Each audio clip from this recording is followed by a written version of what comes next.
Now, this time last year, football's winter transfer window had smashed the record for money spent by Premier League teams. Over £800 million, including £150 million on the final day. The equivalent for this year is set to finish at a fraction of that in one of the quietest windows of recent memory. We'll get the latest from some clubs in the spotlight in a moment, but let's talk to Joe Lynskey first, who's in the studio with me now. And Joe, let's talk first then about Morgan Rogers, who seems to be the headline deal of the day so far. Yeah, I think, as you mentioned, Gavin, it's testament to the leaner nature of this transfer window that a 21-year-old striker moving from the Championship side Middlesbrough to Aston Villa is perhaps the headline completed deal as it stands on transfer deadline day. Now, Morgan Rogers came through as a youngster at West Bromwich Albion. He then went to Manchester City, where he never really quite broke through, and he's then gone through the leagues where he's impressed. Most recently at Middlesbrough, he played there against Aston Villa in the FA Cup in January. He also scored for Borough against Chelsea in the EFL Cup semi-final. And Villa, I think, seeing him as a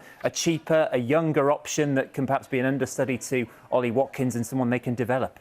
Nottingham Forest have been busy as well today, haven't they? They've brought in a few players. Yeah, it's extraordinary, really, with Nottingham Forest. I mean, since they were promoted in the summer of 2022, they've signed more than 40 players. And recently, they were charged by the Premier League for potential breaches of the profit and sustainability rules. They're awaiting sanctions for that.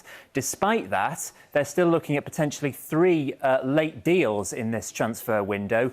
Yesterday, they completed the signing of Gio Reyna, the American midfield, on loan. They've also signed a young Portuguese striker, Rodrigo Ribeiro, on loan for the rest of the season today as well. They're hoping to complete a permanent deal for a goalkeeper, Forest too, and all of that they hope will be funded by the sale of Orel Mangala to Lyon, but that is a move that we're still waiting for confirmation of.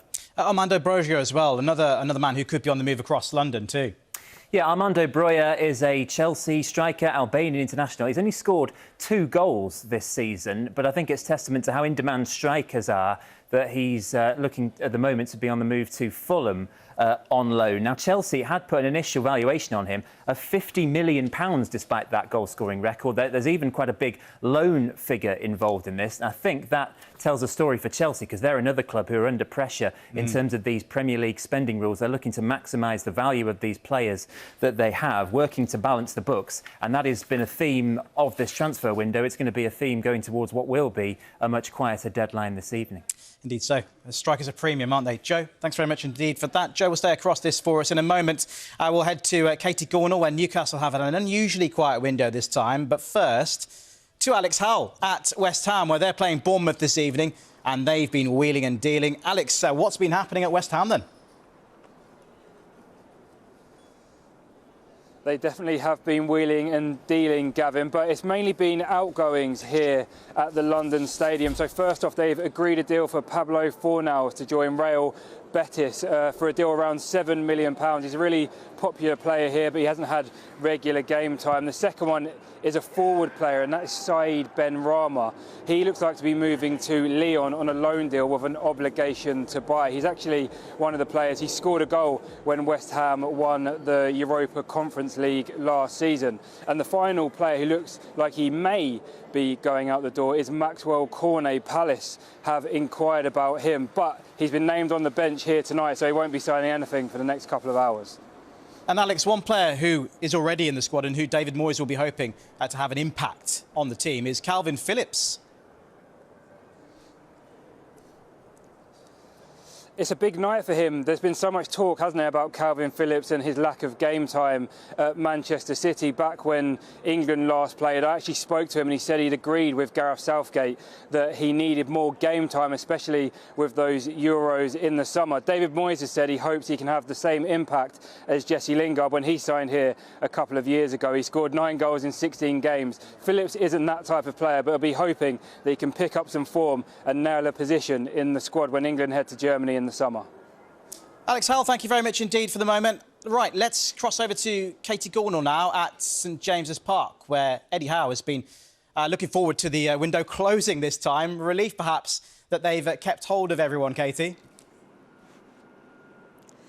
I think so, yes. There's been an awful lot of speculation around many of his senior players at the club. That's fuelled by Chief Executive Darren Eales indicating in January that the club would have to sell before they can buy because of profit and sustainability rules. We saw a bid come in earlier in the window from Bayern Munich for Kieran Trippier, but the message from the club was very much that Trippier was a player too important to lose. He may be 34 and in the final 18 months of his contract, but he has been a transformative signing for Newcastle United and a huge leader on and off the pitch. Similar message with Callum Wilson as well, who was attracting interest from Spain. One player who could have departed was Miguel Almiron, who was linked with a move to the Saudi Pro League club Al Shabab, but the Paraguay international is staying, Eddie Howe said recently. He described him as a very important player, so that means that Javier Manquillo is currently the only player to have departed, and if the situation remains like that when the window closes, I think Eddie Howe will be somewhat relieved. Interesting times indeed. How much do you think, Katie, profit and sustainability rules have played a part in this window for Newcastle and for other clubs as well? I think it's played a huge part, Gavin. It's a strange situation and a frustrating situation in many ways for Newcastle United fans. Their club is the richest in the world, 80% owned by the Saudi Arabian PIF fund. And yet there is in this situation where their hands are tied in this transfer window because of the PRS rules, which state that clubs can lose no more than £105 million over a rolling 3-year period.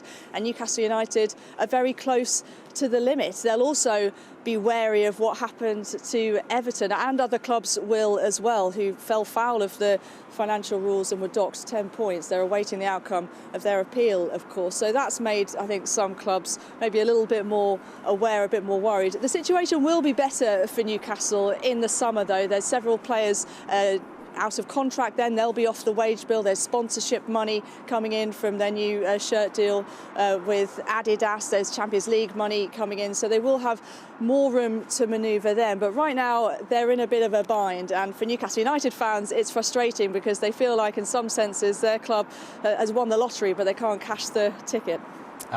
Katie Gornall, thank you very much indeed.